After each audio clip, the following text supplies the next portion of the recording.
Hello అండి. Mango season వచ్చేసింది కదా! మరి మ్యాంగో ఐస్ క్రీమ్ చేసుకోకపోతే ఎలా చెప్పండి? దీని తయారీ కోసం ఒక గిన్నెలో సగం వరకు జీడిపప్పు తీసుకొని, గిన్నె నిండా వేడి వేడి పాలు పోసి, అరగంట పాటు జీడిపప్పు నానిన తర్వాత వాటిని మిక్సీ జార్‌లో వేసుకొని, సగం పాలు పోసి మెత్తగా పేస్ట్ చేసుకోండి.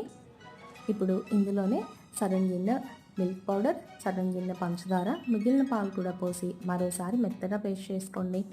బాగా పండిన మామిడి పండు తీసుకొని ముక్కలుగా కట్ చేసి గిన్నె నిండా ముక్కలు వేసి వాటిని మిక్సీ జార్లో వేసి కొద్దిగా వెనీలా ఎసెన్స్ వేసి వీటన్నిటిని మరోసారి మెత్తగా పేస్ట్ చేసుకోవాలి. ఇలా రెడీ చేసుకున్న పేస్ట్ని ఒక బౌల్లో వేసుకొని మూత పెట్టి 10 గంటల పాటు ఫ్రీజర్లో పెట్టుకోండి. అంతే అండి. మన చేతులతో మన ఇంట్లో ఎటువంటి ఫుడ్ కలర్స్ వాడకుండా fresh mango ice cream ready అయిపోయింది. టేస్ట్ కూడా చాలా అంటే చాలా బాగుంది. బయట కొన్న ఐస్ క్రీమ్స్ కంటే కూడా చాలా బాగుంది. ఒక్కసారి ట్రై చేయండి.